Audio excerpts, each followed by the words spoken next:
Para algunos, un héroe. Para otros, un monstruo. Deseaba que comenzara una tercera guerra mundial. Ante las exigencias del imperialismo, La CIA y las fuerzas especiales norteamericanas conspiraban para derribarle. Su muerte está envuelta en un velo de misterio. Su cuerpo fue enterrado de forma secreta en una tumba sin nombre. Pero aquel hombre de quien todos esperaban que el mundo se olvidara iba a convertirse en una leyenda.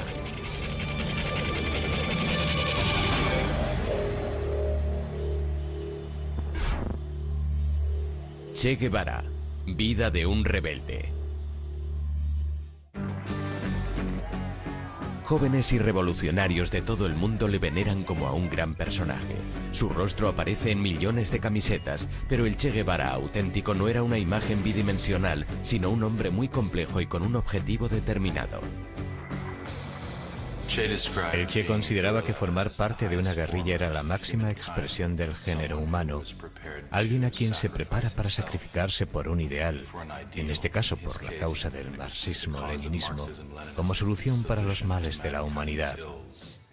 Y el único modo de cambiar por completo el orden mundial dominado por el capitalismo yanqui. John Lee Anderson, en su biografía Che Guevara, una vida revolucionaria, explora al hombre que hay detrás del mito. En primer lugar, quería averiguar qué había llevado al hijo de una antigua y acomodada familia argentina de clase media, con todo a su favor en la vida, a abandonar una existencia cómoda y convertirse en el revolucionario más famoso e implacable de su época. 14 de mayo de 1928. Che Guevara nace como Ernesto Guevara de la Serna en la ciudad de Rosario, Argentina. El padre del Che era Ernesto Guevara Lynch. Su madre Celia procedía de una ilustre familia española. en Altagracia y en general en Buenos Aires también. Carlos Figueroa es un... Altagracia, que eran, podían ser Cádiz, o hijos de choferes, o hijos de caseros. No hacían absolutamente ni... El mayor de los 4 hijos, Ernesto, padece asma crónica, una enfermedad que le importunaría toda la vida. La familia se traslada a Altagracia, una ciudad en la montaña, esperando que su clima seco mejore la afección de su hijo. En Altagracia, Ernesto conoce a Calica Ferrer. Cuando éramos jovencitos, claro que Ernesto tenía muy mal oído, bailaba, le decíamos que bailara una cosa y estaban tocando. El Ernesto adolescente era famoso por su hipersexualidad. Tuvo su primera experiencia con una sirvienta de la familia. Intentaba seducir a todas las mujeres de cualquier tipo, edad o apariencia. Uno de los rasgos más insólitos de Ernesto es su falta de higiene, lo que le hace ganarse el apodo de chancho, en otras palabras, cerdo. Que él le llamaba la semanera, que la cambiaba una vez por semana. Y entonces le pusimos chancho y ahí quedó chancho. Pero a pesar de sus excentricidades, Ernesto tiene un lado muy introspectivo. Siempre estaba buscando, no sé, el sentido de la vida. Ernesto siempre se destacó por ser adelantado, muy intrépido, muy valiente, siempre... Nehru, Gandhi, Steinbeck y Follner y Mussolini. Era un lector voraz. Aunque se matricula en la Facultad de Medicina, la verdadera educación de Ernesto proviene de los viajes que hace por la subdesarrollada Latinoamérica. Alberto Granado era un estudiante mayor que él. Le propuso hacer un viaje en moto a lo largo y ancho de Latinoamérica. Se trataba de buscar algo más allá de los privilegiados confines donde habían nacido. Deja aparcada su licenciatura en medicina y el 4 de enero de 1952, Ernesto y Alberto se ponen en camino en una vieja Norton denominada La Ponderosa II. Lo único que podíamos ver era el polvo del camino y a nosotros en la moto devorando kilómetros en nuestro viaje al norte. Viajaron hacia la Patagonia y cruzaron Chile, donde la Ponderosa finalmente se agotó. Abandonan la moto y viajan a pie y en la parte de atrás de los camiones y se dirigen a la zona interior de Chile. Subieron al norte para ver la mina de cobre a cielo abierto más grande del mundo, Chuquicamata, que ocupaba un lugar preponderante en la imaginación de los latinoamericanos de aquella época, ya que pertenecía y era explotada por Estados Unidos. Era esa noción de la empresa brutalmente capitalista explotando a los trabajadores locales. Las compañías norteamericanas como Anaconda y Kennecott monopolizan la industria minera de Chile. Las empresas norteamericanas iban a América Latina por dos razones: materia prima barata y sueldos bajos. Para un joven nacionalista e idealista de principios de los años 50, fue muy duro constatar las políticas que Estados Unidos practicaba en Latinoamérica. Vio algo que no había visto antes. Vio el rostro de la miseria. En América, siendo como era Ernesto, realmente le chocó terriblemente. De Chile, Ernesto y Alberto se dirigen a Perú y después siguen hasta Venezuela. Tras 7 meses en la carretera, Alberto decide quedarse en Venezuela, mientras que Ernesto vuelve a Buenos Aires para terminar su último año en la Facultad de Medicina con una nueva conciencia social. Todo este recorrido por nuestra América, con A mayúsculas, me ha cambiado más de lo que esperaba. Cuando terminó me dijo, viste, vos no me creías, me acabo de recibir del médico, preparémonos que nos vamos ya de viaje. Ese es el último viaje de cada viaje. Ernesto y Calica se dirigen a Bolivia. En el camino conocen a otros jóvenes viajeros. Conocer, es decir, Ernesto siente gran curiosidad por el fervor político de los estudiantes y la situación en Guatemala, donde el presidente Jacobo Arbenz está intentando provocar una revolución social mediante una reforma agraria. Arbenz intentaba nacionalizar las tierras no aprovechadas de las grandes empresas norteamericanas de plátanos y frutas, especialmente United Fruit. Por supuesto, la compañía United Fruit estaba muy vinculada a la administración Eisenhower. El secretario de Estado John Foster Dulles había pertenecido al Consejo de Administración de United Fruit y además era el hermano de Alan Dulles, director de la CIA. United Fruit pagó a un cualificado especialista en relaciones públicas para que fomentara el temor a una amenaza comunista en Guatemala, este pequeño y empobrecido país. 24 de diciembre de 1953. En medio de este ambiente cargado, Ernesto llega por primera vez a Guatemala. Muy pronto le presentan a una mujer peruana llamada Hilda Gadea.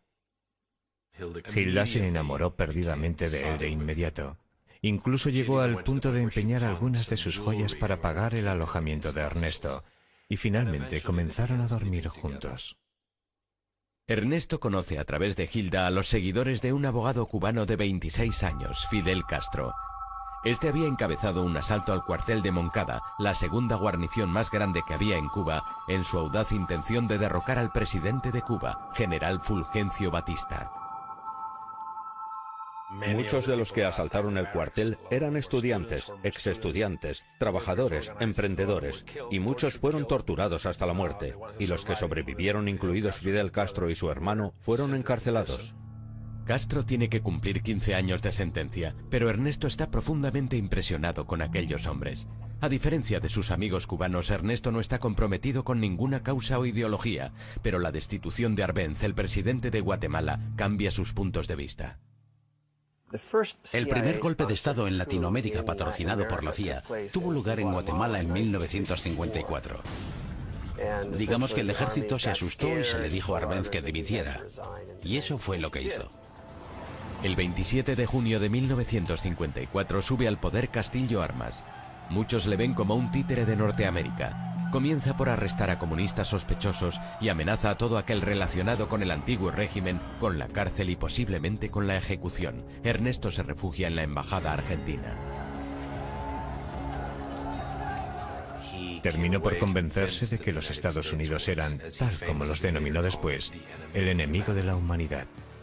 Jacobo Arbenz Guzmán sucumbió antes del frío, agresión premeditada de Estados Unidos, escondida tras una cortina de humo de propaganda continental. Ahora, Ernesto se considera marxista. El comunismo parecía ofrecer un futuro y una ideología lista para aplicar en una nueva sociedad que podría surgir de las cenizas de la antigua.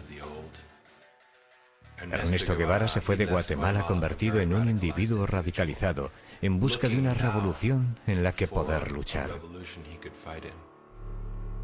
En septiembre de 1954, como muchos otros izquierdistas, Ernesto se dirige a México, donde el expresidente Cárdenas había nacionalizado los yacimientos de petróleo en la década de los 30.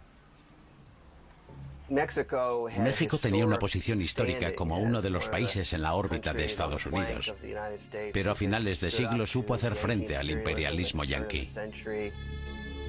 Ernesto se vuelve a poner en contacto con sus amigos cubanos, que le presentan a Raúl Castro, quien tras cumplir 22 meses de cárcel por su papel en el asalto de Moncada, va a México e intenta reconstruir la organización de su hermano mayor, Fidel. Se cayeron bien. A diferencia de Fidel, que estaba aún en prisión, era marxista. Batista tiene que rendirse ante la presión internacional y deja en libertad a Fidel Castro, que solo había cumplido 2 años de sentencia. También Fidel se dirige a México. Castro había intentado derrocar la dictadura por la fuerza de las armas en aquel loco asalto al cuartel de Moncada, asalto que muchos consideraron un acto temerario. Ahora estaba exiliado de su patria, y ¿adivinan qué? Iba a organizarse, volver a su país y hacer lo mismo. Mientras Ernesto es reservado, serio, comunista, Fidel Castro no es ninguna de esas cosas. Estaba metido de lleno en la improvisada política de su época y se consideraba a sí mismo patriota y nacionalista. Aún no era marxista-leninista. En agosto de 1955, y deseando conocer al hombre que había levantado semejante pasión entre sus seguidores, Ernesto le pide a Raúl que le organice un encuentro. El encuentro dura toda una noche. Una incidencia política es haber conocido a Fidel Castro, el revolucionario cubano. Un hombre joven, inteligente, seguro de sí mismo y de una audacia extraordinaria. Creo que hay una mutua simpatía entre nosotros. Comparten muchas ambiciones y el mismo demonio, los Estados Unidos. Ernesto es invitado a unirse al movimiento 26 de julio, denominado así por la fecha del asalto al cuartel de Moncada.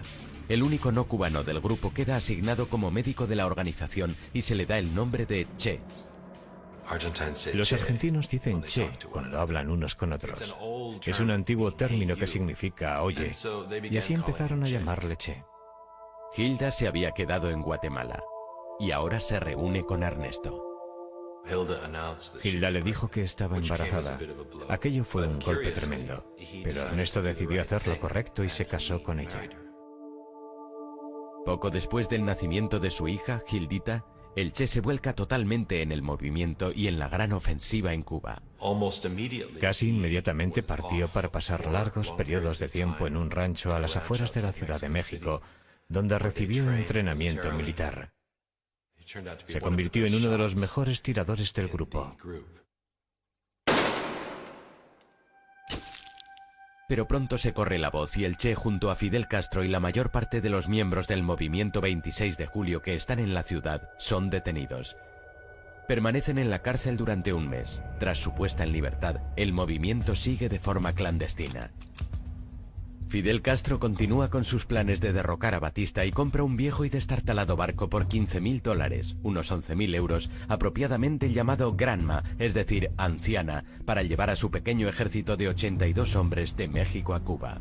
Tienen prevista una travesía de 5 días. El Che escribe una carta a su madre en la que le informa de sus movimientos. Hilda se la remitirá en caso de que muera en la batalla. Básicamente se despide de Hilda y de su pequeña hija y les dice que si sobrevive se volverán a ver. Pero la revolución le llama. A las 2 de la mañana del 25 de noviembre de 1955, 82 hombres embarcan en el Granma. Con nuestras luces apagadas dejamos el puerto de Tuxpan, entre un revoltijo infernal de hombres y todo tipo de materiales. Las palabras de Fidel empiezan a hacerse realidad. En 1956 seremos libres o seremos mártires. Su causa era la revolución latinoamericana y su siguiente objetivo Cuba, liberar Cuba. Había dejado de llamarse Ernesto Guevara, se había convertido en el Che.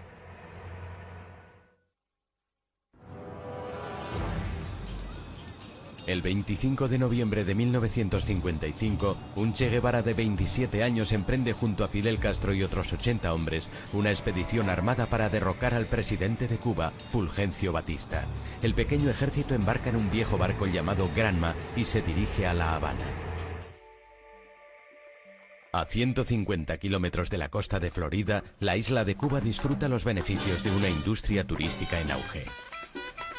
La Habana era el prostíbulo del Caribe, era un lugar donde los norteamericanos iban a pasar fines de semana de desenfreno. Había espectáculos de sexo en vivo, coristas, estaba llena de prostitutas y de drogas. Era un ambiente de carnaval al que muchos turistas norteamericanos acudían en manada. Había algunos aspectos positivos, pero había otra Cuba, y la otra Cuba estaba gobernada militarmente por la dictadura. Aunque la administración Eisenhower apoya a Batista, muchos cubanos le consideran un dictador despiadado. Fulgencio Batista era el mayor matón que hubiera gobernado nunca en un país latinoamericano. Y era alguien de quien se daba por hecho que estaba en deuda con los intereses económicos de Estados Unidos, con los intereses de la mafia norteamericana en Cuba. El séptimo día de la travesía a bordo del Granma ha sido turbulento. Todo el barco tenía un aspecto tan ridículo como trágico. Hombres con rostros angustiados agarrándose el estómago, algunos con las cabezas metidas en los cubos, otros tumbados en posiciones extrañas, inmóviles, con sus ropas manchadas de vómitos. Fue un absoluto desastre. Se desorientaron, se cayó un hombre por la borda. Después le salvaron. Cuando finalmente llegaron a la costa de Cuba, atracaron en el lugar equivocado. Llegan a Cuba con 2 días de retraso y a plena luz del día. Cuando el viejo barco se acerca a la playa Las Coloradas, choca con un banco de arena. Se hundieron y tuvieron que tomar tierra en una marisma. Antes de que el escuadrón tenga la oportunidad de reagruparse, la Fuerza Aérea de Batista les ataca y el Che y el resto del grupo de Fidel Castro corren a ponerse a salvo. Durante los 3 días siguientes consiguen eludir a las fuerzas enemigas, pero el 5 de diciembre se les acaba la suerte. En unos segundos, un vendaval de balas.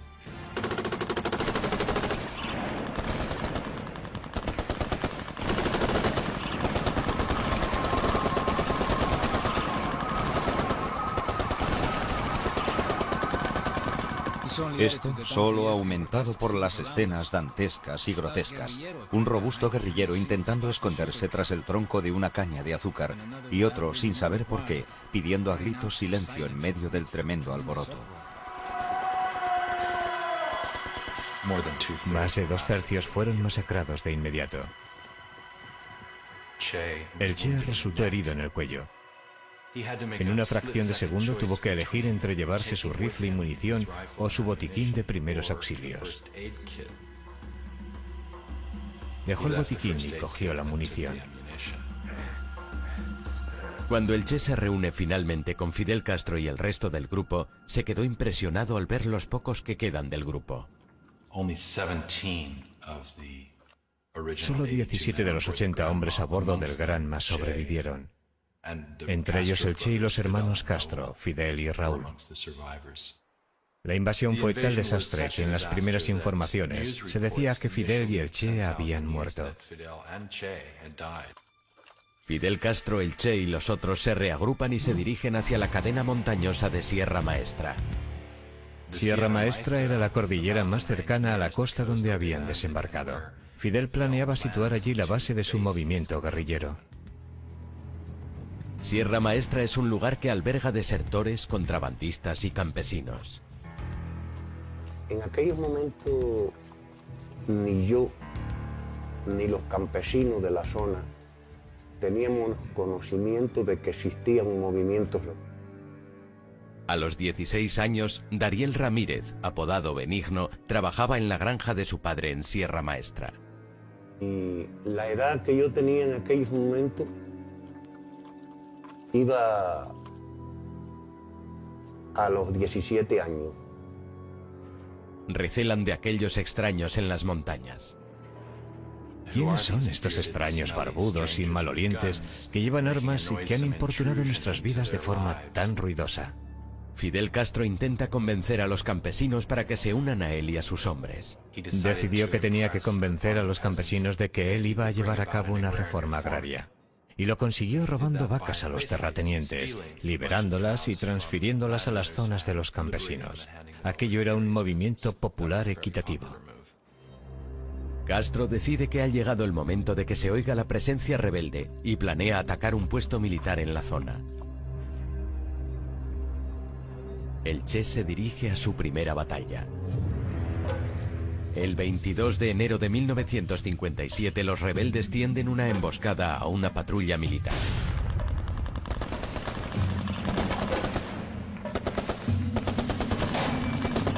Cuando suenan los primeros disparos, el Che se encuentra cara a cara con el enemigo. Le disparó en cuanto le vio, y parece ser que estuvo midiendo sus propias reacciones para ver cómo se sentía, y se sentía bien. Se sintió bien. El pequeño grupo ahora tiene que enfrentarse a la ejecución de uno de su grupo.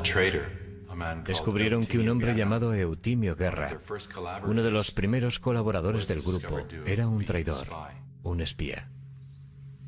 Fidel le sentenció a muerte. Nadie dijo nunca quién había ejecutado a Eutimio Guerra, pero en el diario personal del Che se puede confirmar que fue él, y lo describe con todo detalle. Le despoja de todas sus pertenencias, intercambia unas palabras con él, y después él se pone a su lado. Justo entonces se desató una tormenta. Le puso un revólver en la sien y le voló la tapa de los sesos, con un revólver del calibre 25. El Che, como médico, inspeccionó la entrada y la salida de la herida y escribió que había dormido bien después de lo que había hecho. A partir de entonces, el Che cambió. La guerra es dura, y cuando el enemigo estaba intensificando su agresividad, uno no podía tolerar ni siquiera la sospecha de una traición. Desconozco el número total de los ejecutados por Che Guevara, pero ciertamente fueron muchos.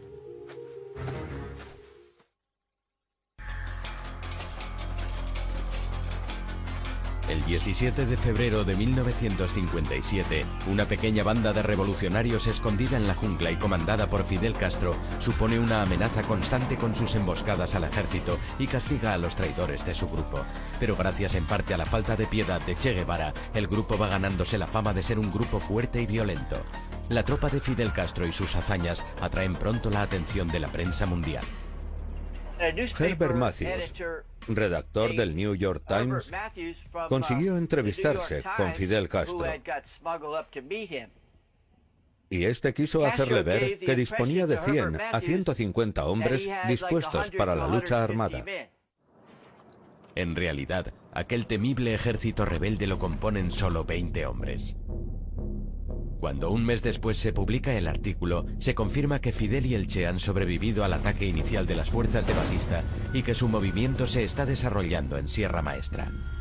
En respuesta, Batista despliega 1.500 soldados más para dar caza a los rebeldes. A partir de ese día, yo me convertí en un colaborador del grupo de Fidel y el Che, ¿no?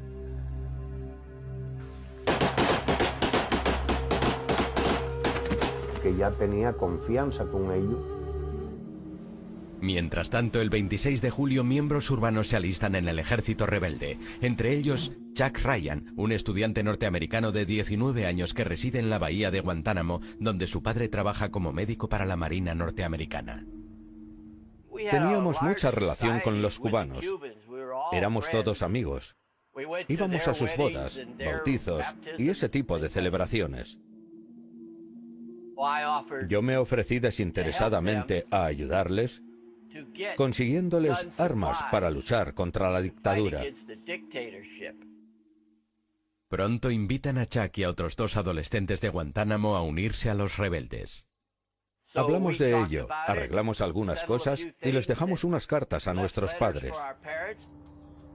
Los jóvenes norteamericanos y otros 50 nuevos reclutas son conducidos a Sierra Maestra. Una de las primeras personas que conocieron fue el Che. Creo que enviaron al Che porque muchos de los hombres que venían con nosotros se encontraban bastante mal. Estaban muy cansados, completamente desfallecidos. Y es que tardamos 30 horas en subir aquellas colinas, cargados como íbamos. Hay otros voluntarios norteamericanos. Uno de ellos es el joven de 18 años, Don Soldini. Se calcula que todo el ejército rebelde, incluyendo a Fidel, Che, Raúl y mi grupo, consistía en 300 hombres. La vida en el campamento rebelde no es fácil. Mis botas no tenían suelas.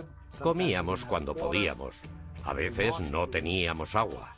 Anduvimos unos 300 kilómetros por las montañas. Yo tuve disentería y en fin. En las selvas de Cuba los rebeldes son vulnerables a todo tipo de problemas de salud que el Che trataba. Teníamos las piernas infectadas por picaduras de mosquitos. Y él nos atendía, nos quitaba las postillas y nos aplicaba sulfamida. A los hombres les daba un poco de miedo que les tratara el Che. Le llamaban Doctor Sacamuelas. Era bastante brusco. Y no era famoso precisamente por su delicadeza. Además de sus funciones como médico, el Che demuestra reiteradamente su valía en el campo de batalla. Se dice que en más ocasiones que Fidel.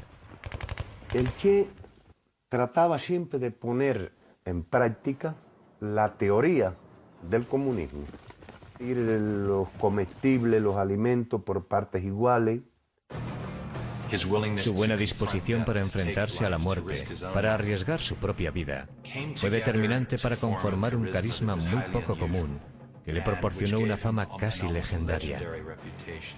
Se reveló como un hombre a quien los otros temían y además respetaban y admiraban.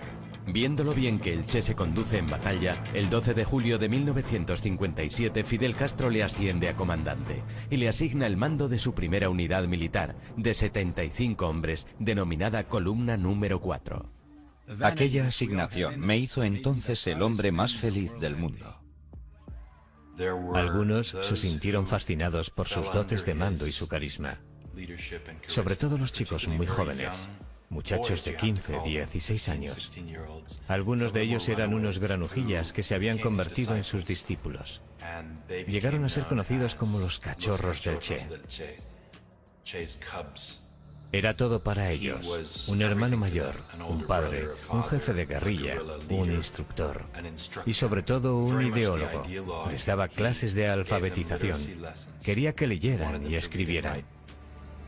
Otros intentan no atraer su atención. Tengo que reconocer que el carácter del Che Guevara era una complejidad de alma y corazón. Y a veces lo veía con una tranquilidad que condenaba a un chivato a muerte. En octubre, el Che tiene una nueva base en la mesa. Con esta nueva libertad de movimientos, comienza a organizar la zona, comenzando por un arsenal, una panadería, una carnicería e incluso un periódico llamado El Cubano Libre. En febrero de 1958 comienzan a emitir mensajes desde su propia emisora de radio, Radio Rebelde. No todos los guerrilleros saben que están luchando por una revolución comunista. Fidel nunca nos ha dicho de que aquello era comunismo. Los campesinos que lo acompañábamos. Preocupaba mucho el poder y la retórica de Castro y quién era él. En aquella época era una especie de misterio. La CIA y el ejército estadounidense seguían proporcionando armas a Batista. Las tropas de Batista baten Sierra Maestra, pero aún así los rebeldes juegan con ventaja al ganarse el inestimable apoyo de la población local. El ejército de Batista estaba contra las cuerdas y Fidel eligió al Che para llevar la guerra al norte. Tras 18 meses en Sierra Maestra, es el momento de extender la guerra a otras partes de Cuba.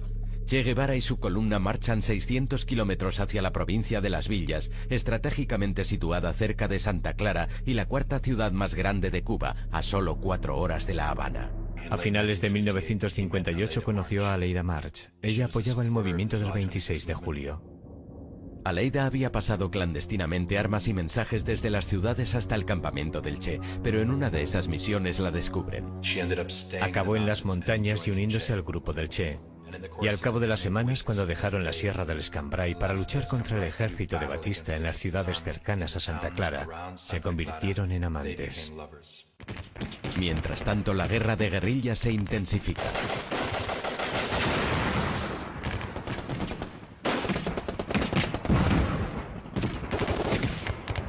Fidel Castro y su ejército rebelde, formado ahora por unos 800 hombres, comienzan a trasladarse a la provincia de Oriente. Mientras, el Che ataca cuarteles del ejército utilizando tácticas psicológicas de la guerrilla para ahuyentar al enemigo.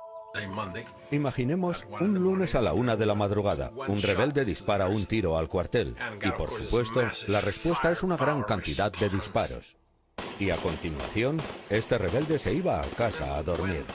La noche siguiente, un rebelde iba a las 11 de la noche y otro a las 4 de la madrugada. Y ambos hacían lo mismo, disparar un tiro.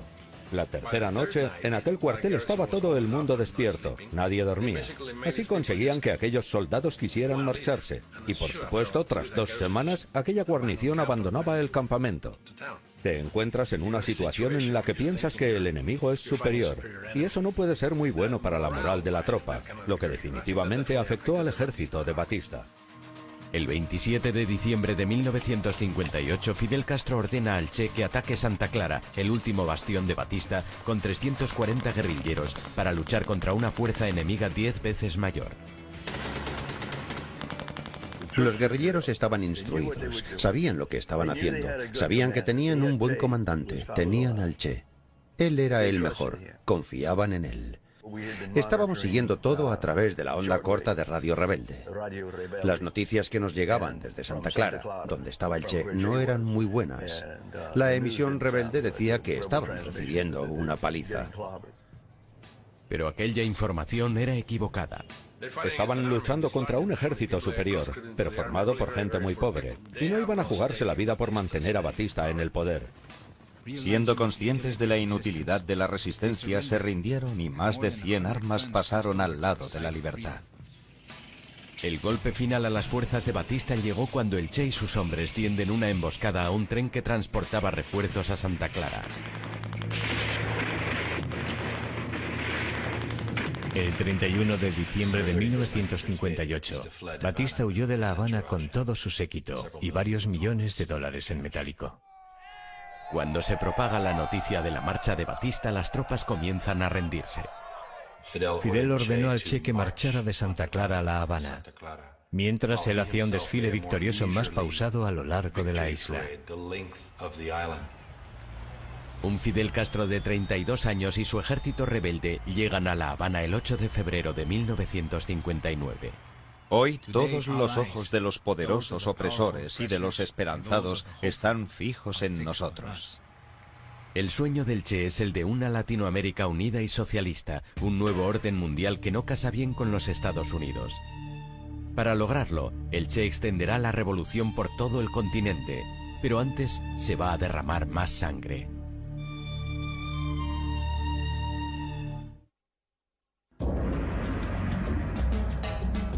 ...2 de enero de 1959, La Habana, Cuba.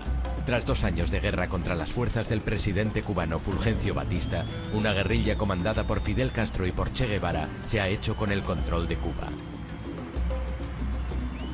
En La Habana, la tarea del Che va a consistir en respaldar al nuevo gobierno revolucionario en el poder, controlando y purgando todo tipo de oposición. Mientras el presidente Fulgencio Batista huye de Cuba derrotado, Fidel Castro y su ejército rebelde hacen una entrada triunfal en La Habana. Nos recibieron como libertadores. La gente corría de aquí para allá con botellas de ron. La gente se volvió loca. Aquello fue una cosa muy bonita, fue una experiencia maravillosa, que creo que por primera vez en la vida se ha visto al pueblo de Cuba todo unido. Tras 2 años viviendo en las montañas, los rebeldes no tienen fuerzas para resistirse a las tentaciones de La Habana.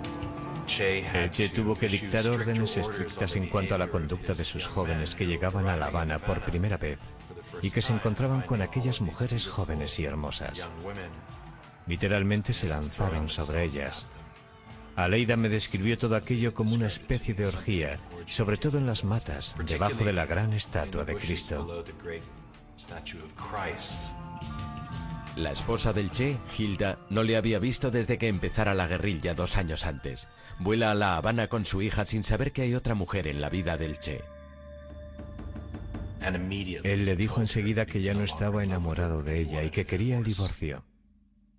El Che se casó con Aleida 2 meses después, en una pequeña ceremonia con Raúl Castro como uno de sus testigos.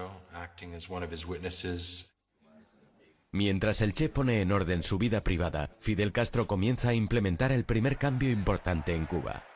En un principio, la mayor parte de la población estaba esperando un cambio. Castro, cuando estaba en las montañas, siempre prometió elecciones, elecciones libres, en 18 meses.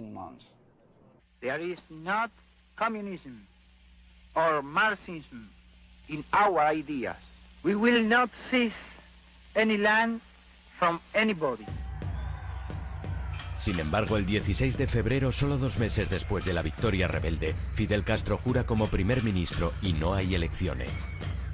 Entonces, ciertos segmentos de la clase profesional, la élite y la clase media, comenzaron a desconfiar de Castro y de su régimen.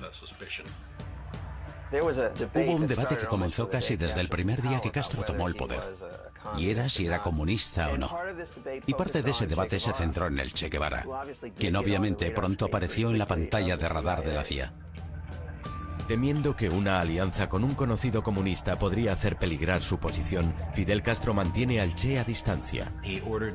Ordenó al Che que se hiciera cargo de la fortaleza La Cabaña, que es una antigua plaza fuerte colonial que domina el puerto de La Habana y la ciudad. Allí fueron juzgados los criminales de guerra. El Che ordena la ejecución de los sentenciados como culpables. Es decir, seguir haciendo lo que ya había hecho en la guerra. Juicios sumariales a torturadores, a los hombres acusados de crímenes de guerra y llevando a término sus ejecuciones. Las ejecuciones ante el pelotón de fusilamiento se llevaban a cabo en La Cabaña. El guerrillero norteamericano Neil McCauley había pasado muchos meses con los rebeldes y ayudaba a adiestrar a los soldados. El jefe del pelotón de fusilamiento se dirige a él para que lleve a cabo la primera ronda de ejecuciones públicas. Le dije, esto es cosa de los cubanos, háganlo ustedes. Y él me dijo, no, porque ¿qué pasa si lo hacen mal? Necesitamos a alguien que al menos dé en el blanco. Me convenció. No me importaba. Iba a disparar a aquellos tipos con mucho gusto. Así que me acerqué, me puse al mando del pelotón de fusilamiento, les dirigí y le maté. Después acercaron al siguiente y también le maté.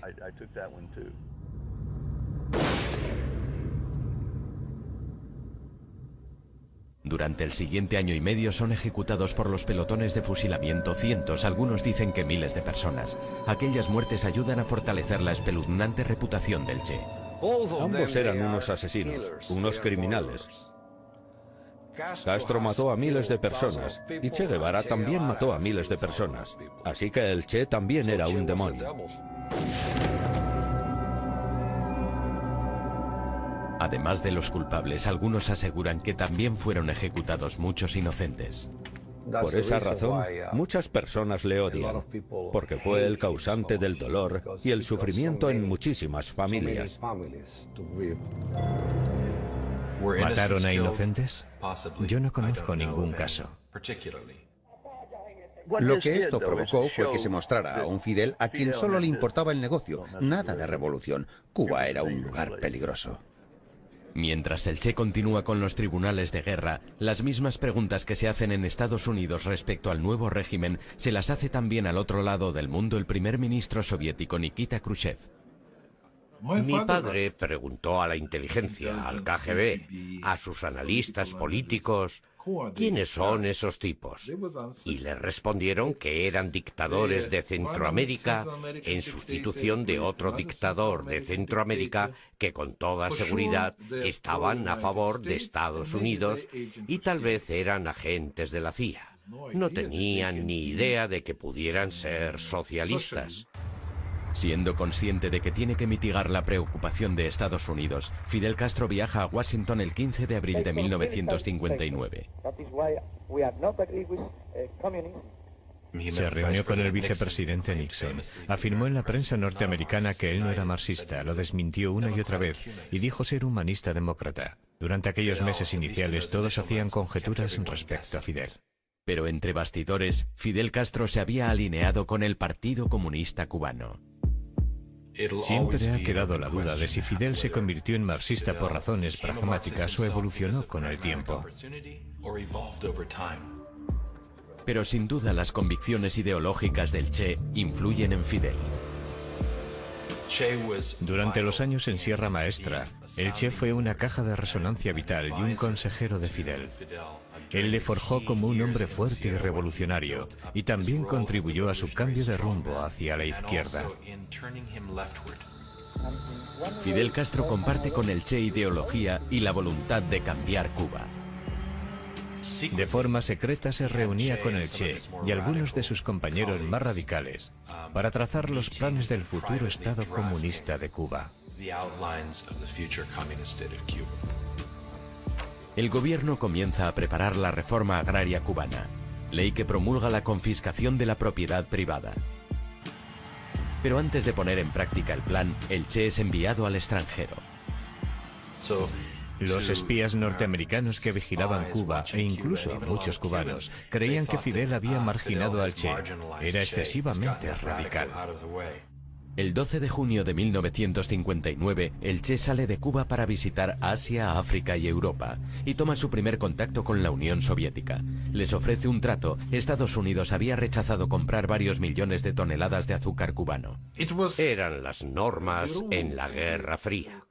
Aunque tú no pensaras que esas personas podrían ser tus aliados o tus amigos, si intentaban hacer algo que fuera negativo para tu enemigo, tenías que ayudarles. Los soviéticos aceptan comprar lo que los norteamericanos habían rechazado. Necesitaban armas. Así que la Unión Soviética comenzó a venderles antiguos tanques soviéticos y algunos aviones y aviones de combate. Los soviéticos también les proporcionan petróleo que las refinerías pertenecientes a Estados Unidos se niegan a procesar. El Che tenía un rostro público y una existencia clandestina que Fidel asumía y alentaba.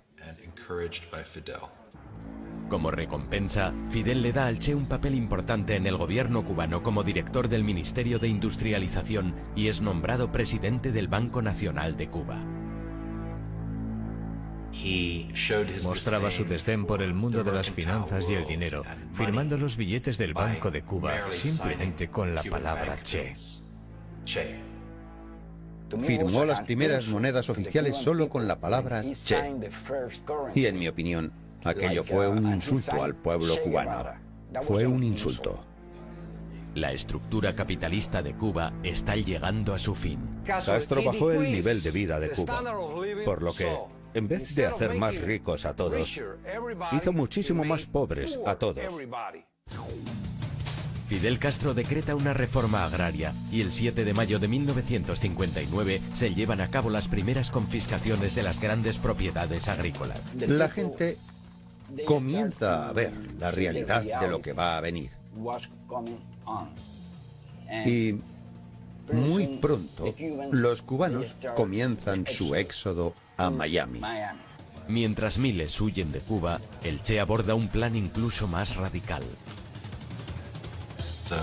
Un argumento favorito del Che era que para que Cuba llegara a ser totalmente soberana políticamente, tenía que ser económicamente independiente de Estados Unidos.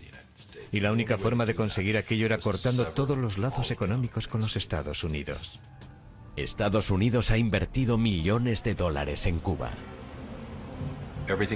Todo pertenecía a Estados Unidos. La compañía eléctrica, los puertos, las minas, la línea aérea que volaba 2 veces al día a Miami, las cadenas de televisión. A la negativa de Estados Unidos de refinar el petróleo de Cuba, Fidel responde nacionalizando todas las compañías petroleras extranjeras.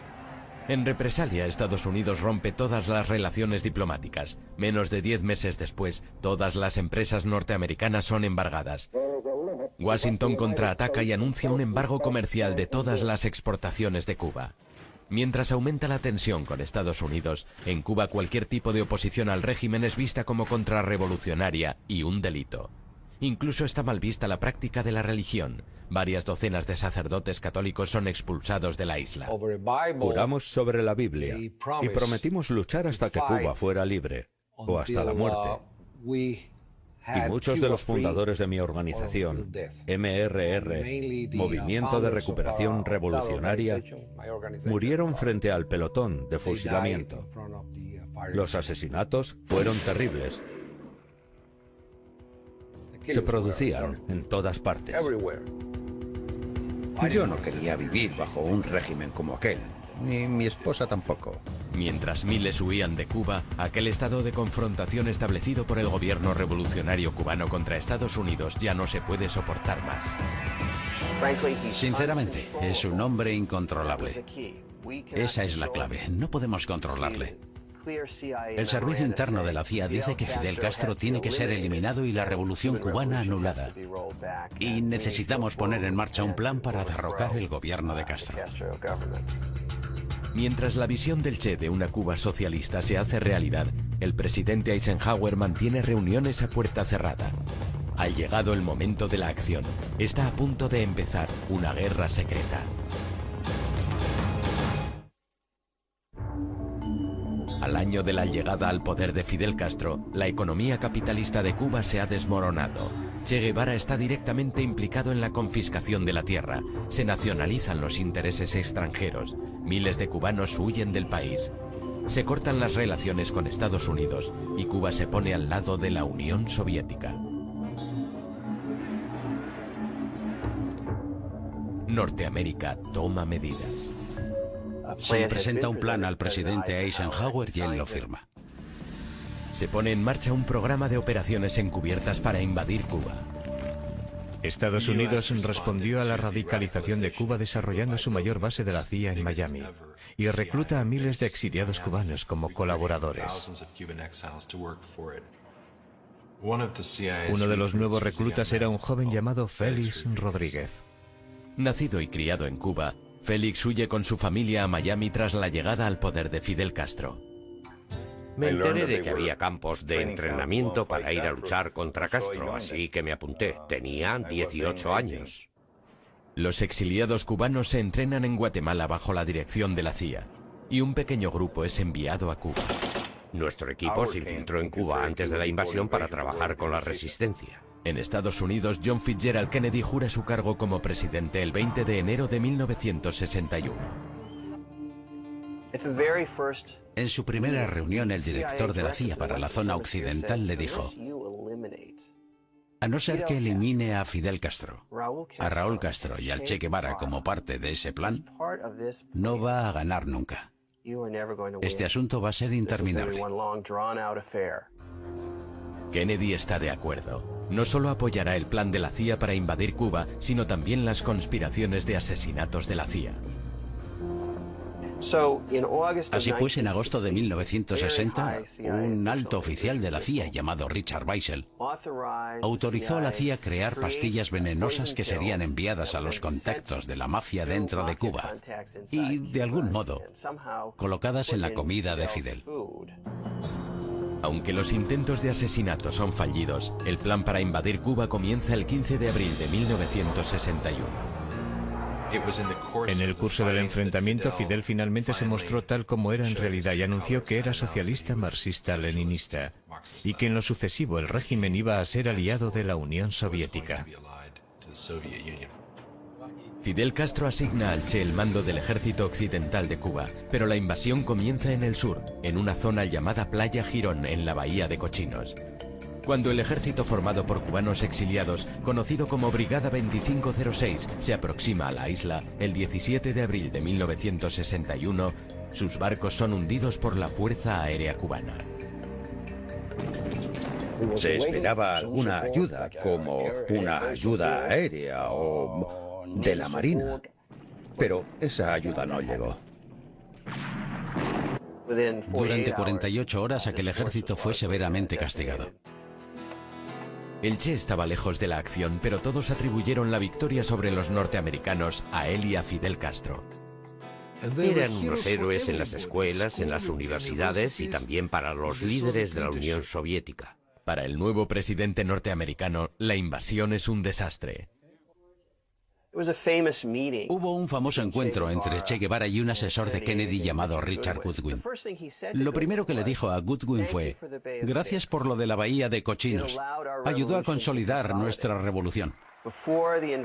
Antes de la invasión éramos un joven gobierno fragmentado, pero después nuestra victoria y el fervor nacionalista que se despertó nos ha permitido avanzar realmente y de forma mucho más firme que antes. Aquella invasión fue un fracaso en todos los sentidos. Fidel Castro y el Che están convencidos de que Norteamérica les invadirá de nuevo y buscan protección en los soviéticos. Mi padre decía, no podemos proteger Cuba utilizando fuerzas convencionales, así que tenemos que ser muy rotundos. Aquel que invada Cuba se verá metido en problemas porque nosotros vamos en serio. La última discusión acerca de desplegar misiles en Cuba tuvo lugar entre el Che y Khrushchev. Muy pronto son detectados misiles soviéticos en Cuba. Es una época muy peligrosa. Fidel Castro y el Che conminan a los soviéticos a lanzar los misiles en caso de una invasión terrestre norteamericana.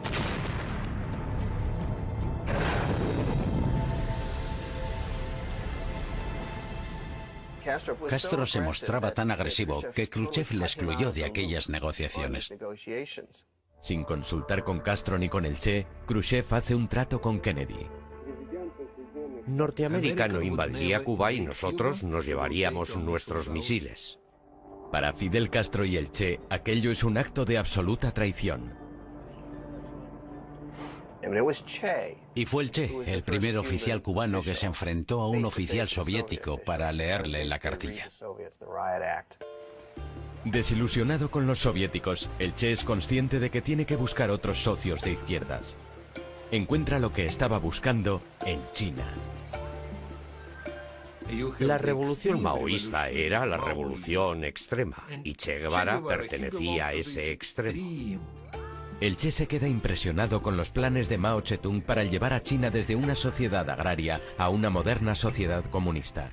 El Che quiere hacer lo mismo en Cuba. Tiene una visión ideal del nuevo hombre socialista, aquel que trabaja para lograr un mayor bienestar general y no un beneficio personal. Ahora, en nuestra Cuba, trabajar tiene un nuevo significado y se hace con una alegría renovada. La idea era crear un nuevo hombre que estuviera dispuesto a sacrificarse en favor de los demás. Construir un paraíso socialista con trabajo duro y dedicación. Muy a menudo dormía en su despacho. Incluso algunas visitas famosas a veces le encontraron dormido en el suelo. Inició un programa de trabajo voluntario y en su único día libre, él mismo solía ir a cortar caña. Insta a sus colegas a que hagan lo mismo. En La Habana se ganó la fama de ser un poco aguafiestas. Su esposa Aleida y sus 4 hijos están también sometidos a su rígida ideología. En casa era austero y severo. Se negó a que su esposa Aleida usara el coche oficial del ministerio. Tenía que coger el autobús. Si algún dignatario extranjero le hacía un regalo, ella tenía que devolverlo. El Che también tiene otras arriesgadas campañas en mente. El Che quería centrarse mucho más en una revolución internacional. Comenzó a hacer renacer sus esperanzas de extender la revolución socialista a otras partes de Latinoamérica, como una forma de crear un respiro, de abrir un nuevo pulmón para Cuba en el hemisferio. Los soviéticos le veían cada vez más como una especie de radical peligroso y prochino, y plantearon sus críticas a Fidel. El Che es consciente de que la situación en Cuba se está complicando y empieza a pensar en marcharse.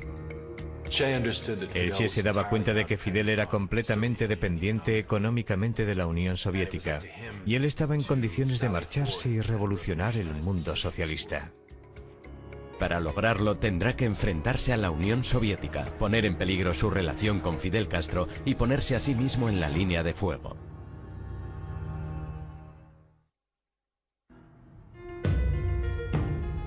En 1963, la economía de Cuba sufre una debilidad sin precedentes. Los planes de Che Guevara de lanzar al país han fracasado.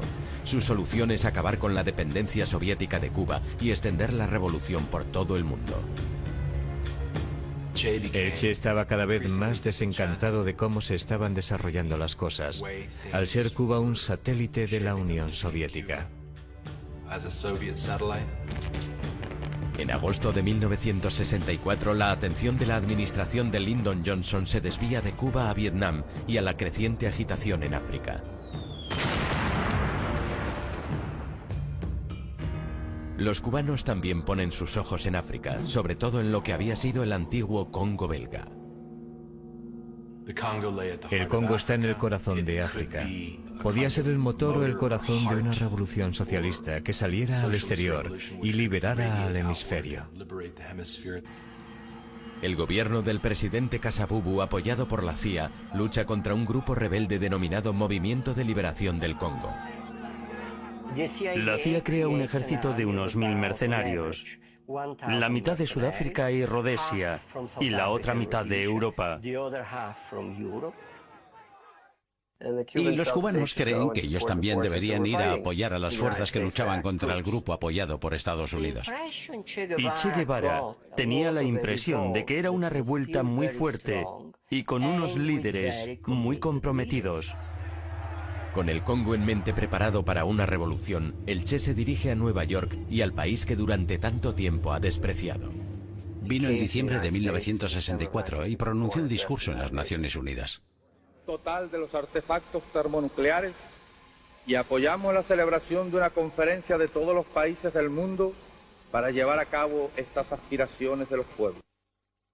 Vistiendo el uniforme verde de la revolución, critica la implicación de Estados Unidos en Vietnam y el conflicto en el Congo. Después una aparición en el programa de noticias Face the Nation.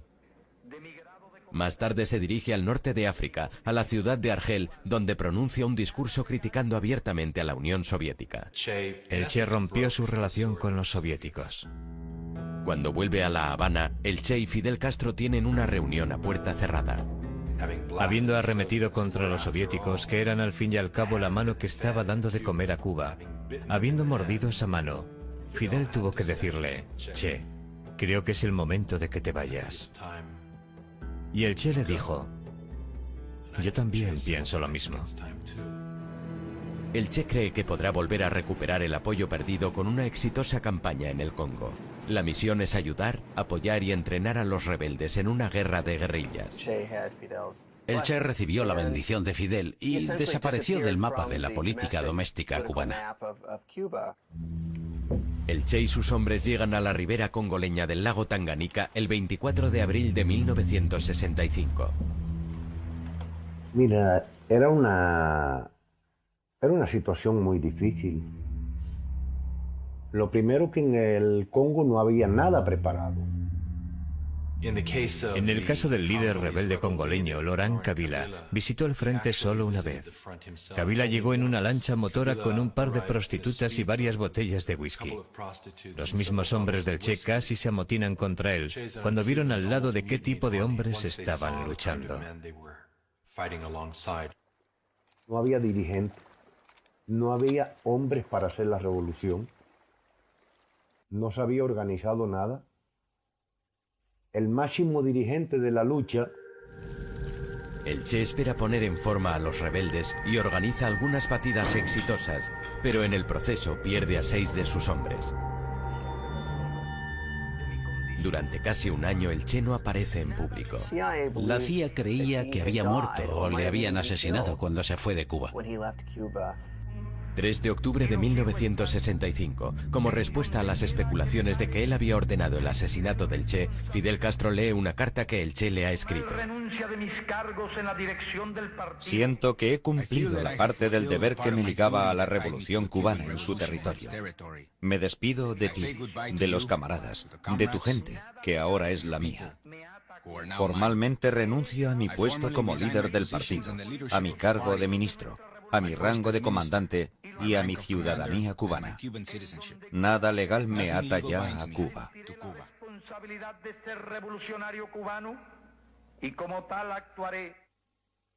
El Che no esperaba que la carta se leyera en público. Y resulta que ya no lo era. Ni comandante de cubano ni de africano, porque de africano no podía ser, porque ya allí no había africano a quien mandar. El Che estaba viviendo un periodo muy negro. También recibió la noticia de la muerte de su madre. Estaba muy unido a su madre. Aquello fue algo realmente duro para él. Cuando el Che llega al Congo, ya llega transformado en otra persona. Ya no es el Che común, no es el Che. A mediados de octubre las fuerzas gubernamentales y los mercenarios avanzan. Su campamento fue prácticamente destruido. La resistencia rebelde se desmoronó y al mismo tiempo el gobierno de Tanzania decide que no va a apoyar más esa guerra. Fidel insta al Che a que abandone la misión y sus hombres vuelvan a casa. El retrato que dieron del Congo fue ignominioso. Así fue como él lo describió, y contentos de haber podido salir con vida. Admitiendo la derrota, el Che se refugia en la embajada de Tanzania y después se traslada a una casa segura en Praga. Fidel le envió emisarios, instándole a recapacitar y volver. El Che se negó. No quería volver a Cuba después de haber dicho que se marchaba. Y si fuera necesario, moriría liderando otras revoluciones en otros lugares. Pasado algún tiempo, Fidel le dijo al Che que había acordado un trato con el líder del Partido Comunista de Bolivia para que el Che fuera allí. No podía dejar escapar aquella oportunidad. En Bolivia el plan del Che es adiestrar a una guerrilla para comenzar una guerra de liberación que podría extenderse por todo el hemisferio. Esperaba desencadenar suficientes fuerzas insurgentes por todo el mundo que pudieran atraer a todo el arsenal norteamericano. Esto les distraería de Vietnam y a la larga toda su potencia se podría tambalear y cambiar el orden mundial de una vez por todas. Estaba intentando comenzar la Tercera Guerra Mundial. Una guerra que eliminará el capitalismo y en su lugar instaurará el comunismo. Si lo hubiera conseguido, habría cambiado el mundo. El Che jamás consideró que podría fracasar.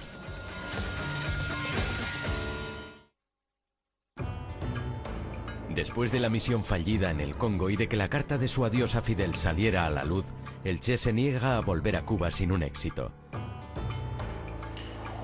Sus planes de extender la revolución le llevan a Bolivia. Noviembre de 1966. El Che llega a La Paz disfrazado de forma muy convincente. El Che se arrancó los pelos uno a uno. Se creó la identidad de un viajante, un hombre de 50 y tantos años. Se dirige a la base de Nancahuazú, donde se reúne con Loyola Guzmán y otros miembros del Partido Comunista de Bolivia. Era militante de la Juventud Comunista de Bolivia desde el 60 y por esa razón, como era parte de la Dirección Nacional de la Juventud Comunista, el Che explica la misión al grupo. que estaba preso en Cuba, que Fidel lo había hecho matar, etcétera, etcétera, que estaba dirigiendo guerrillas en otro. Pero pronto el Che cambia de planes. En vez de utilizar Bolivia como base para iniciar la revolución en otros países, la utilizará como el punto de arranque de la revolución que él mismo liderará. El secretario general del partido, el señor Monge, fue al campamento y habló con el Che Guevara. Y le dijo que solo si el Partido Comunista de Bolivia, favorable a Moscú, lideraba el movimiento, podrían tener la posibilidad de triunfar. El Che rechaza renunciar a su puesto de líder. El partido se ha alzado en armas contra nosotros y no sé a dónde nos llevará esto. Pero eso no nos detendrá. Pero la pérdida de apoyo del grupo de Monge deja al Che con tan solo 24 soldados, entre ellos algunos de sus viejos camaradas cubanos. En Bolivia, el disfraz del Che va cambiando. Pues nos habíamos pasado 5 meses entrenándonos. Lo único que no estaba era lo que Fidel nos había prometido. Para empeorar las cosas, el apoyo al movimiento de los campesinos que fue tan importante en Cuba no lo encuentran en Bolivia. Tuvimos una reforma agraria en 1952, así que cada campesino era dueño de su propia tierra. Teníamos un gobierno democrático y prensa libre. La región del Chaco de Bolivia, donde el Che decide comenzar su campaña, es también bastante inhóspita. Donde inclusive no aparece el habla quechua, el habla que hay en esa zona. Aún así, el Che continúa con sus planes. Si pudo lograrlo en Cuba, también podría conseguirlo en Bolivia. 19 de marzo de 1967, al Che y sus hombres se unen unos cuantos viejos conocidos, entre ellos el marxista francés Regis Debray y 2 viejos adeptos a la revolución, el artista Ciro Bustos y una antigua espía de la Alemania del Este y supuesta agente del KGB llamada Tania. Firmemente comprometida con la causa comunista, Tania es el único enlace entre la guerrilla y el mundo exterior. Tania, al perder nosotros a Tania, perdimos todo.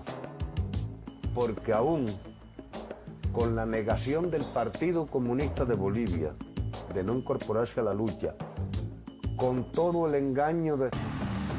Pero en una de sus incursiones por la selva es descubierta. Tania tiene que quedarse con la guerrilla, pero para algunos las condiciones son demasiado difíciles.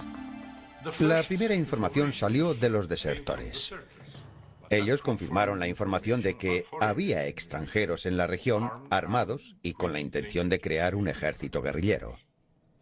El ejército envía a la zona una patrulla de 40 hombres. Y la guerrilla tendió una emboscada a aquella patrulla. Y el 10 de abril tuvimos otras 2 emboscadas. La guerrilla tendió una emboscada a otras 2 patrullas. El Che decide dividir el grupo en 2. Un líder rebelde llamado Joaquín se quedará en la retaguardia mientras el Che va a la vanguardia. Da instrucciones a Regis Debray y a Ciro Bustos para que hagan llegar un mensaje a Fidel Castro. En el intento son capturados y hechos prisioneros por el ejército boliviano. El sargento Miguel Arroyo les interroga.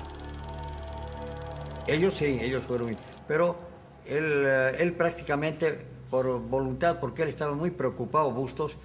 Bustos graficó la imagen de todos los guerrilleros. Ahí se pudo detectar ya la aparición de Guevara, porque lo saca con barba y con su cachimba ya. Regis Debray confirma la identidad del Che. Cuando reapareció en Bolivia en 1967 había que ver los informes de la CIA diciendo: bueno, sí, suponemos que estábamos equivocados cuando pensábamos que en estos últimos años podría haber muerto, pero parece que está vivito y coleando y promoviendo la revolución en la selva de Bolivia.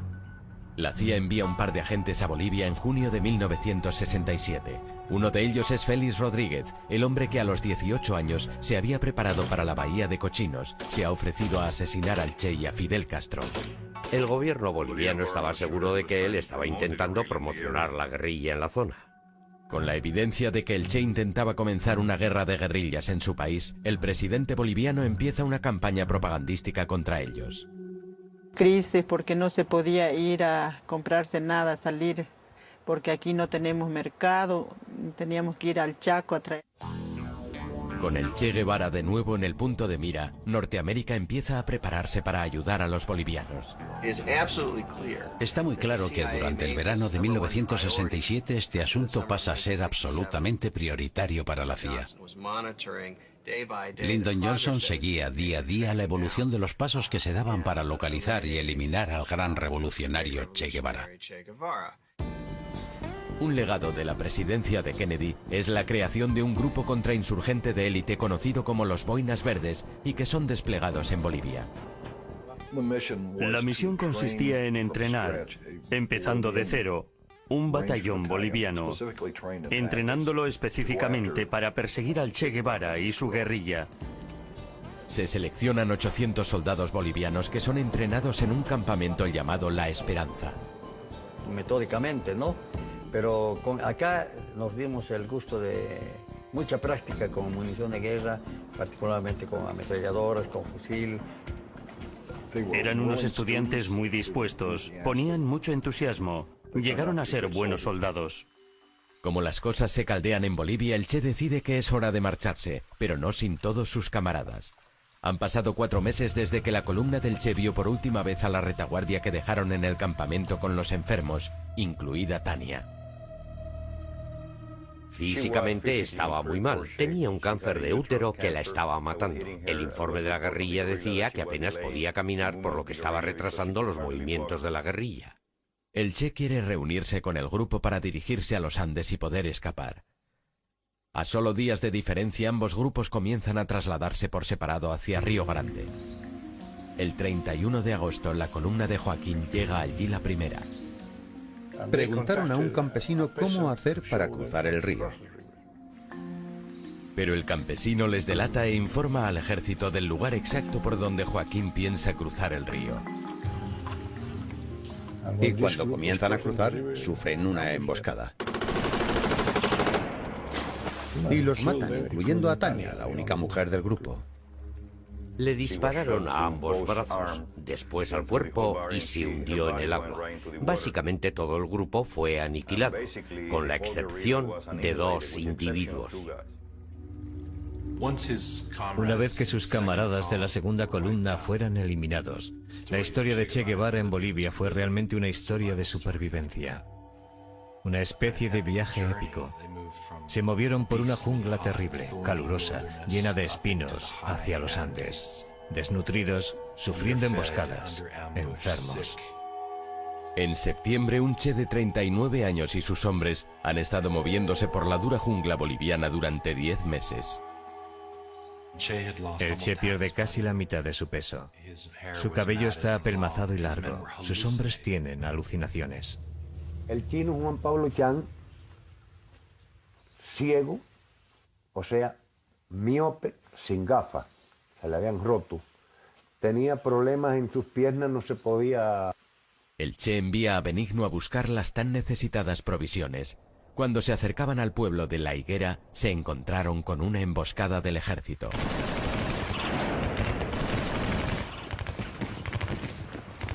Regresé a donde estaba el Che, le explico la situación que hay. Ahí el Che me ve mi herida. Heridos, enfermos y exhaustos, los guerrilleros se dirigen despacio hacia un barranco cerca de La Higuera. El 8 de octubre, un campesino de la zona les descubre y da parte a un oficial del ejército. De inmediato despliegan el 2º batallón en la zona.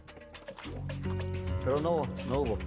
Mientras tanto, yo acá a Valle Grande, y una columna como era tan larga... Tenía unos 70 hombres conmigo. Bajamos a La Higuera y de allí al barranco. Cuando los soldados bolivianos comienzan a descender por las montañas, el Che se da cuenta de que él y sus hombres están atrapados. Tendrán que luchar para poder escapar. Recibimos disparos de los guerrilleros. Murieron 2 soldados, así que empezamos a disparar.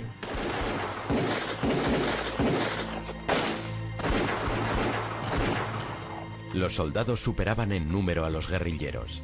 Algunos de los guerrilleros fueron asesinados. El mismo Che fue herido y de un disparo le arrebataron el rifle de la mano. Ya no podía disparar. Un guerrillero boliviano llamado Willy acude a ayudarle intentando ponerle a salvo. Por seguridad tenía 2 soldados arriba, a unos 15 metros. Y vieron a esos 2 individuos intentando salir del barranco. Avanzaban despacio. Los soldados esperaron hasta que estuvieron delante de ellos. Los 2 guerrilleros no tienen escapatoria. Una cosa que me llamó la atención es que llevaba un pequeño cazo con 6 huevos. Tenía mucho cuidado en proteger a aquellos huevos. Probablemente iba a ser su comida al día siguiente. Y le dije, ¿quién eres? Y él me contestó, soy el Che, y valgo más vivo que muerto. Ha hecho falta un ejército, pero finalmente Che Guevara ha sido capturado.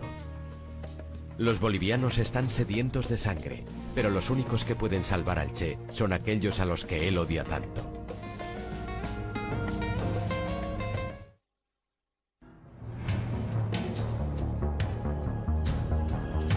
...8 de octubre de 1967... Tras 11 meses huyendo, los sueños de revolución de Che Guevara han terminado de forma sangrienta en la selva boliviana. Que el Che había sido hecho prisionero tratando de ayudar a uno de los compañeros, al chino específicamente. Con la mayor parte de sus hombres muertos, el Che y Willy, un soldado rebelde, son conducidos fuera del barranco. Le dejé un soldado para que se apoyara y fue andando todo el camino. Es una ardua caminata. Se tardan varias horas en llegar a la higuera. Allí le introdujeron en la pequeña escuela de adobe del pueblo. Lo metieron al Che al aula donde yo trabajaba y custodiaban ellos de una manera bien... Curiosa, la maestra de la escuela local, Julia Cortez, pide que le dejen ver al prisionero. Sofisticado en su vestimenta, ¿no? Esa era mi curiosidad tan grande que yo tenía de ver cómo era esa persona tan especial. Luego, como estaba un poquito oscuro, iba a salir, pero que no había ese rato a quien preguntar, que tendría que esperar que retorne nuevamente alguien del lugar donde estaban concentrados. La tomó con mucho gusto y luego me agradeció, me dijo... El capitán Gary Prado también habla con el Che. Le pregunté, ¿por qué no se rindió hace unas semanas? ¿Por qué no disolvió a sus guerrilleros? ¿Dónde iba a ir?, me dijo. Ese era su auténtico drama. No tenía dónde ir. En Valle Grande, el agente de la CIA, Félix Rodríguez, y los otros mandos bolivianos reciben la noticia. Aquella noche lo celebramos, compramos un par de botellas de whisky y lo celebramos. Al día siguiente, Félix Rodríguez y el coronel boliviano Centeno llegan a la higuera. Al entrar en la habitación a mano izquierda estaba atado al suelo y frente a él estaban los cuerpos muertos de 2 cubanos. Había perdido. Parecía un mendigo. Sientes pena, piedad por su apariencia. Era absolutamente desastrosa. El coronel Centeno trata de interrogar al Che. El coronel Centeno fue el que le habló. Yo estaba allí de pie con el otro oficial y el coronel empezó a hacerle preguntas. El Che no le contestaba. El coronel Centeno se puso furioso y dijo: usted es un extranjero, ha venido a mi país y lo menos que puede hacer es contestarme. Félix envía un mensaje diciendo que el Che ha sido capturado. El mensaje tiene que ser enviado a través de la CIA por varios países sudamericanos. Tardará horas en llegar a Washington. Félix vuelve a la escuela para ver si el Che quiere hablar con él. Cada vez que intentaba preguntarle sobre intereses tácticos, con cuántos hombres contaba, de dónde venía, él me sonreía y decía: ya sabe que no puedo responder a eso. Si soy sincero, muchas veces ni siquiera prestaba atención a lo que me decía. En mi cabeza tenía la imagen que tantas veces había visto del hombre en uniforme al lado de Mao Zedong y los líderes soviéticos, y el aspecto que tenía en ese momento. Era una situación muy extraña, una situación única. Félix saca al Che fuera y posa con él para una fotografía. En ese momento pensaba que le íbamos a perdonar la vida. Poco después se oye un tiro en la escuela.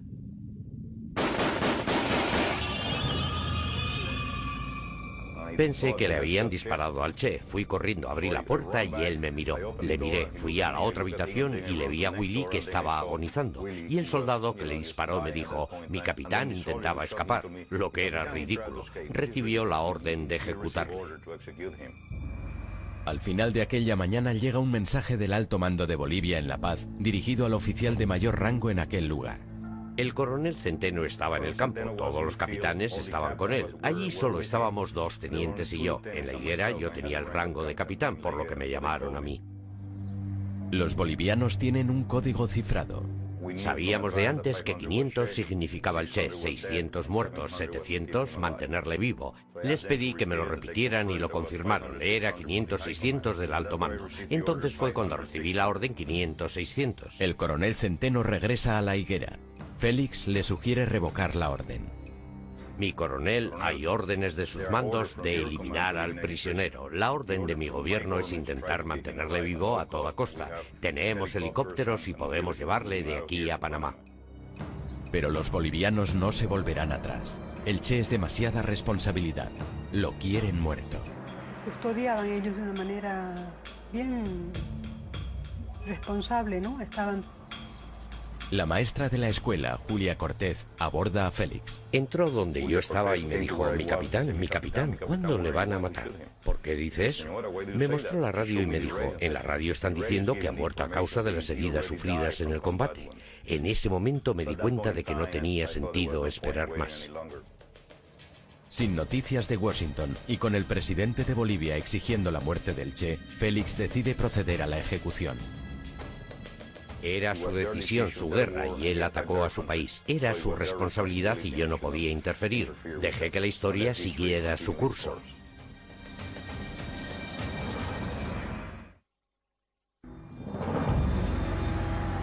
Solo un día después de la captura de Che Guevara, el gobierno boliviano ordena su muerte. Las noticias afirman que ha muerto en la batalla. Encerrado en una celda junto a los cadáveres de sus compañeros, el Che espera su destino. El 9 de octubre, a las 12:30 del mediodía, el agente de la CIA, Félix Rodríguez, entra en la escuela. Estaba sentado en el banco. Me quedé de pie frente a él y le dije, comandante, lo siento, lo he intentado. Se quedó blanco como una hoja de papel. Pero muy tranquilo me dijo, es mejor así.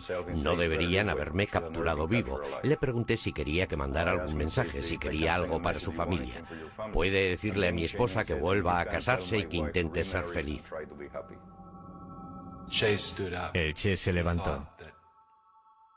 Pensó que Rodríguez iba a matarle en aquel momento.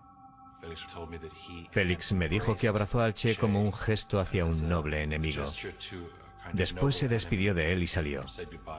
Rodríguez salió fuera y pidió voluntarios. Mario Terán, un joven sargento, da un paso al frente.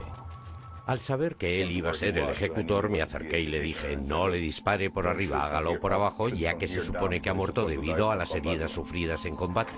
Terán entra en la escuela listo para ejecutar al líder rebelde. Cuando ve a Terán entrar en la habitación, sabe que aquel es el hombre que le va a matar. Cuando uno mira a los ojos de su asesino, sabe que va a morir. Cuando Terán entra, el Che le dice, dispara, cobarde, solo vas a matar a un hombre. En otras palabras, no vas a matar mis ideas. Terán disparó varios tiros. Parece que el primero le hirió en un brazo. Cayó al suelo y se mordió una mano para evitar gritar de dolor.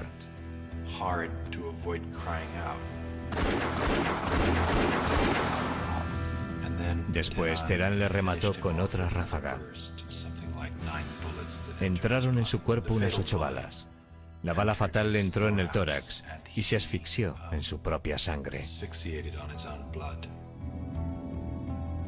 Cuando llegaron el capitán Gary Prado y el capitán Centeno, entramos todos en la habitación. Y el capitán Prado dijo, mi capitán, creo que hemos terminado con la guerrilla en Latinoamérica.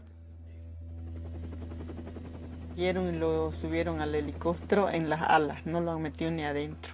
Y ahí yo lo he visto con mis ojos, todavía lo amarraron con una... Antes de que partiera el helicóptero, se acerca un sacerdote. Le dio la última bendición. El Che, un hombre ateo que no creía en Dios, recibió la bendición de la Iglesia Católica. Trasladan el cuerpo del Che al hospital local en Valle Grande. Personas de la zona recorren kilómetros para ver su cuerpo. Uno de ellos es el fotógrafo local, René Cadima. Servicio de inteligencia, ninguna persona enfoca cuando el Che esté llegando. Nadie saca fotos, nosotros le vamos a dar enseguida, no dijeron. Que si no se le va a decomisar su cámara. Entonces no sacamos nada. Aquella noche Félix se reúne con militares de alto rango del ejército boliviano. A uno de los generales le preocupa que la gente no crea que ese sea realmente el cadáver del Che. Decía, si Fidel Castro desmiente que sea el Che Guevara, nosotros tenemos que probarlo. Y dijo, córtenle la cabeza y pónganla en formaldehído. Yo le dije, como altas instancias del Estado, ustedes no pueden presentar la cabeza de un ser humano como prueba. Y dijo, pues córtenle ambas manos y pónganlas en formaldehído. Así que se le cortaron ambas manos por aquí. Las manos del Che son enviadas a Cuba como prueba de que está muerto. He sacado fotos, habían ido y lo enterraron. El cadáver del Che y los de sus camaradas muertos han sido secretamente enterrados en un lugar no revelado. Fue una decisión tomada entre el presidente boliviano, la CIA y los generales que estaban allí en ese momento.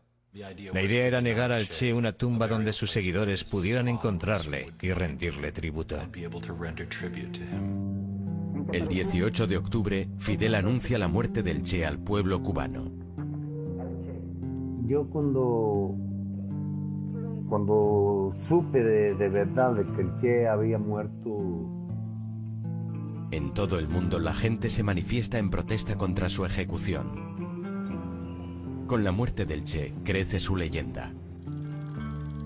Su rostro se ha convertido en el icono por excelencia de la juventud rebelde ante el poder establecido. El lugar donde fue enterrado el Che permanece en secreto durante 28 años, hasta que el escritor John Lee Anderson descubre la verdad. Tuve una entrevista con el general retirado Mario Vargas Salinas, y se me ocurrió preguntarle así como de pasada, ¿dónde está el cadáver del Che? Aunque yo supiera que era un secreto militar. Valle Grande. No olvidaré jamás el día que fui a esa fosa y me dijeron en voz baja, John Lee, es él. Eres consciente de que estás observando la escena del crimen, que todo un Estado ha intentado ocultar, y sientes que aquel es un momento histórico. Me sentí tan bien al poder revelar todo aquello. Los restos del Che y de los otros son finalmente depositados en una tumba en Santa Clara, Cuba, en el 30º aniversario de su muerte.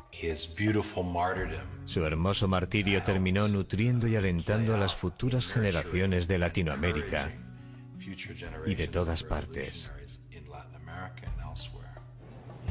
Sin embargo, su auténtico logro como revolucionario solo se ha producido en Cuba. El problema es que fracasó. Ninguna de las cosas que quiso cambiar han cambiado todavía. La mayoría de las personas que tuvieron relación con el Che y de algún modo le ayudaron, pagaron las consecuencias. Son los que quedamos. No queda más nadie, ni de boliviano ni cubano. Te voy a decir una cosa, antes de contestarte esto. Yo en parte me alegro de que el Che... Benigno vive ahora en el exilio en París y en Cuba es considerado un traidor. El Che sigue siendo recordado en Bolivia. Su presidente socialista, Evo Morales, es un crítico de los Estados Unidos. Guevara en Bolivia, Che Guevara, Fidel Castro, un grupo que ahora, sin levantar armas contra el imperio, contra los nuevos patrones en Bolivia y en Latinoamérica, pues estamos no solo en tiempos de lucha, sino en tiempos... Habían algunos partidos políticos de izquierda, oportunistas, que no apoyaron esa lucha de Che Guevara. Actualmente ya nadie habla de la guerra de guerrillas. Es todo terrorismo. Ya no hay Che Guevara, solo Osama Bin Laden y personas como él. El Che era casi un purista. No estaba de acuerdo con el terrorismo. En la guerra del Che no había coches bomba. No había terroristas suicidas. Había una idea de sacrificio noble. En definitiva, el Che era una paradoja. Era alguien con cuya indignación social y pasional puedo identificarme y entender. Pero también era alguien cuya, a veces, fría lógica, y cuya retórica, y cuyas acciones me parecen terribles. Alguien que anhelaba cambiar el mundo y que lo intentó, pero que, en última instancia, fracasó.